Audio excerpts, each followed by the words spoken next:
Hello guys, welcome to Deepak Parekh Clips. Thank you for clicking on this video. This is one particular clip from the main episode, the link to which is in the description. Please click on it to watch the full video. And meanwhile you're here, enjoy this clip. एक सवाल ये कि how to retain old chapters while learning new ones and I am sure आपको ये तो यार ये एकदम ये महीप सिंह जी से भी बूढ़ा क्वेश्चन है वाला ओल्ड क्वेश्चन है ये तो आपने महीप जी को इतनी बार वो किया ना, हम तो महीप जी को भी लाएंगे। बिल्कुल लाओ, बिल्कुल लाओ। मम्मी ठीक है मेरी मम्मी आइकॉनिक चीज़ें बन जाती हैं कुछ, एंड आई थिंक उन्होंने 2-3 चीज़ें बड़ी आइकॉनिक बोल दी हैं। ओके, तो यार इसका अगेन ये सब ना बहुत नॉर्मल है। कौन सा इंसान है जो भाई 400 पेज की किताब एक बार बाई चांस वो वर्ड बाय वर्ड याद कर भी ले? पहली बात तो यही इम्पॉसिबल है, और उसे वो फिर याद रह भी जाए, वो 2 महीने बाद उठा के बोले और ले भाई मैं बिना देखे बोल दूंगा। It is not possible at all. What is the solution?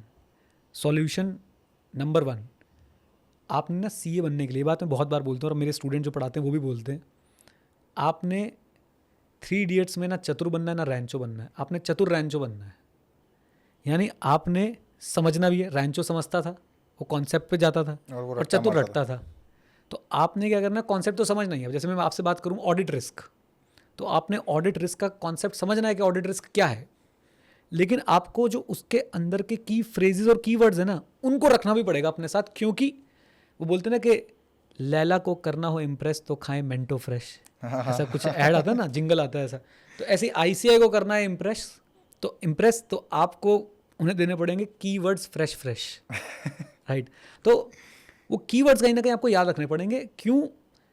यहाँ पे भी मैं एक बार आईसीआई से भी एक बात बोलना चाहूँगा कि यार आप बच्चे के ऊपर ऐसे क्यों चेक कर रहे हो कि इसके वर्ड्स, अब वो डिनाई कर देंगे, इस बात को क्लियरली डिनाई कर देंगे, बट चेक पता कैसे हो रहा है? ये आपकी मार्किंग स्कीम है, ये बच्चे का आंसर है, वर्ड्स मिल रहे हैं गुड, कीवर्ड्स मिल रहे हैं गुड।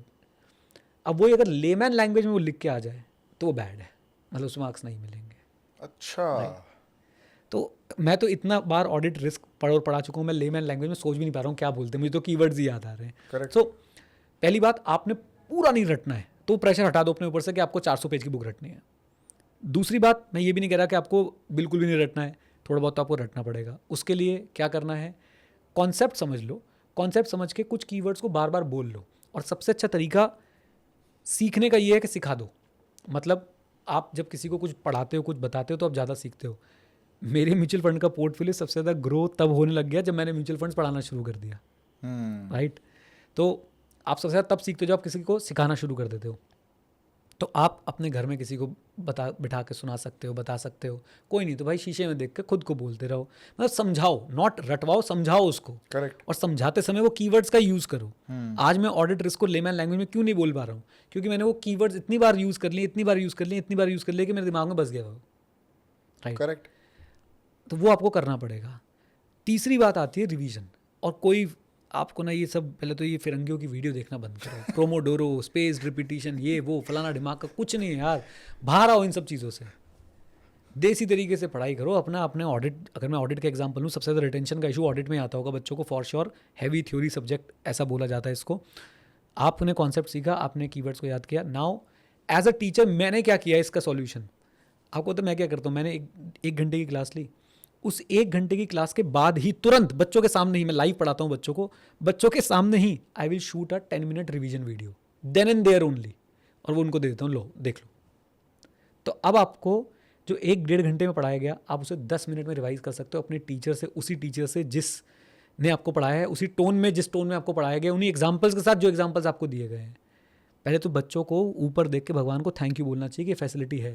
हमारे टाइम पे कुछ नहीं होता था, बैच खत्म, भागो, दोस्ती खत्म। अब टीचर से मिलने के बारे में सोचना ही मत, क्योंकि टीचर तो भाई 700 बच्चों को एड्रेस कर रहा था। तो मैं नहीं, मुझे लगता है हर टीचर रिवीजन वीडियो दे रहा है अपने बच्चों को। रिवाइज करने के लिए आप वहाँ से यूज़ करो। आपने एक बार कॉन्सेप्ट पढ़ लिया, रिवीजन के लिए वहाँ से यूज़ करो। अब आप टीचर को बार बार सुनोगे तो वो आपको चीज़ें याद होंगी, राइट।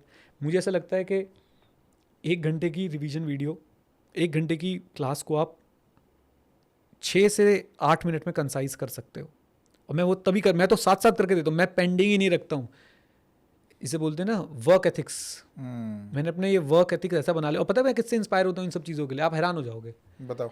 विराट कोहली, जो भी अपने फील्ड में सबसे बेस्ट है। स्टीव जॉब्स, यार इनके वर्क एथिक्स देखो ना। विराट कोहली भाई क्या प्लेयर है यार, मतलब उसकी फिटनेस देखो आप, कितनी एज हो गई उसकी। I don't know current form क्या चल रहा है, बट मैं तो बहुत इंस्पायर होता हूँ उसको देख के कि आप और अपने वर्क में आप उसके एथिक्स लेके आओ ना। मैं पहले क्या करता था, अच्छा यार रिवीजन वीडियो में बाद में बना दूंगा यार, आलस, और वो फिर कभी नहीं बनती थी। और फिर जब अलग अलग से रिवीजन वीडियो बनाने बैठो ना, वो फ्लो ही नहीं आता था क्लास वाला, वो गर्मी नहीं आती थी क्लास वाली।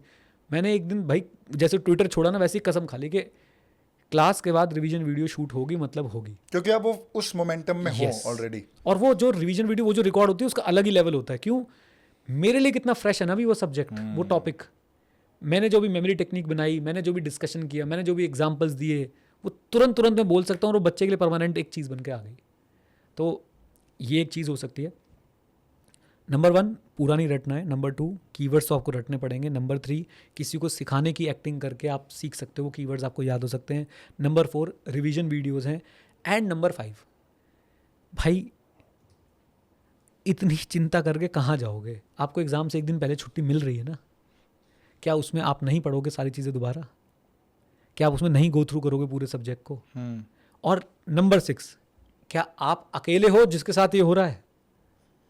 भाई 50,000 बच्चे पेपर दे रहे हैं ना, 50,000 ये फील कर रहे हैं। जिसका रैंक 1 भी आएगा ना, उससे पूछोगे ना, वो भी कह रहा यार भूल तो रहा था यार थोड़ा थोड़ा मैं उस टाइम पे। तो आप इसको एक प्रॉब्लम मत बनाइए, ये एक नॉर्मल चीज़ है। इससे ओवरकम करने के इसके लिए मैंने आपको जो सॉल्यूशंस बताए हैं, जो बातें बताई हैं, उनको फॉलो कीजिए एंड डेफिनेटली आपको हेल्प मिलेगी। एंड इसके साथ में एक बात और बोलना चाहूँगा कि भाई कॉन्सेप्चुअल अंडरस्टैंडिंग ज़रूर रखिए, क्योंकि जब भी पेपर में आप ब्लैंक हो जाओगे ना, और अगर आपको कॉन्सेप्ट आता है, कुछ तो लिख के आ पाओगे। Correct correct. तो वो आपके पास ज़रूर होनी चाहिए। ICI को कहाँ सुधारना चाहिए इसमें? ICI के लिए क्या है? ICI के लिए ये है कि भाई आप बच्चे की रट्टाफिकेशन चेक ना करें। आप ऐसे क्वेश्चंस पूछो ही मत ना कि भाई ऑडिट प्रोग्राम कैसे फ्रेम करना चाहिए, 7 पॉइंट्स हैं, अब हमारी बुक के होंगे तभी मार्क्स देंगे। आप उसके ऑडिट प्रोग्राम की नॉलेज चेक करो ना। अगर वो 7 पॉइंट लिख रहा है लेकिन आपकी बुक से मैच नहीं कर रहे, तो भी मार्क्स दो उसको, अगर सही है तो। ये ICI के पार्ट पे। टीचर्स के पार्ट पे क्या है भाई, मुझे जो इसका सॉल्यूशन लगा कि रिवीजन वीडियो साथ साथ बनाओ, वो मैंने रिवीजन वीडियो बना के देनी शुरू करी है बच्चों को साथ के साथ, कि आप ले लो, तुरंत रिवाइज करो, और उस पर कोई हमने लिमिट ही नहीं लगा रखी व्यूज़ की, जितनी मर्जी बार देखो। अल्टीमेटली सारी कंपाइल करके यूट्यूब पे डाल दी मैंने, तो बड़ा आसान हो जाता है। तो तीनों लोग अपना रोल प्ले करें, स्टूडेंट, टीचर और ICI। ये एक सॉल्वेबल प्रॉब्लम है। ICI से एक बात मैं और बोल दूँ, मैं स्टोइसिज्म का बहुत बड़ा फ़ैन हूँ। तो ICI से कुछ एक्सपेक्ट ना करें, अपने आप से एक्सपेक्ट करें। टीचर से भी एक्सपेक्ट ना करें, टीचर जो दे रहा है वो ले लो भाई। अगर आपका टीचर आपको रिवीजन वीडियो नहीं दे रहा है, उसका एग्जाम नहीं, तुम्हारा एग्जाम है, जाके पढ़ाई करो, खुद की रिवीजन वीडियो बना लो, खुद की रिवीजन ऑडियो बना लो। दे रहा है, वेरी गुड। सबसे ज़्यादा एक्सपेक्टेशन इंसान को अपने आप से होनी चाहिए। ये एग्जाम्पल मैंने किसी किताब में ही पढ़ा था कि आप अगर किसी ओशन में हो और वहाँ अचानक से तूफान आ जाता है, आप एक शिप पे हो, तो आप किसको कंट्रोल करोगे? तूफान को, ओशन को, या शिप को? बताओ, आप किसको कंट्रोल करोगे? मैं तो एकदम मतलब खो ही गया। ऑफ कोर्स मैं ट्राई करूँ ना कि खुद को ही बचाया जाए। एग्जैक्टली हम क्या करते हैं, ओशन को कंट्रोल करने की कोशिश कर रहे हैं। ये तो बेकार प्रैक्टिस है, बिल्कुल हो ही नहीं पाएगा, है ना। तो इसलिए ये बात आपने समझनी है कि ICI को मैंने बता तो दिया कि क्या करना है, लेकिन वो करेगा नहीं। एक्सपेक्टेशन उनसे रखना जीरो। इससे बड़ी अपनी गर्लफ्रेंड से थोड़ी एक्सपेक्टेशन रखो, वो फिर भी एक बार को फुलफिल हो जाएगी। ICI वाली नहीं होने वाली किसी भी हाल में। Hello guys, thank you so much for watching the video. If you liked it, please like, share, subscribe, share it around on your WhatsApp, on your Instagram, Tinder, Bumble, every single where, because we need that traction. But thank you so much for watching the video, and you will come across every new clip every single day. So don't forget to subscribe, and I'll see you guys around. Thank you. Cheers.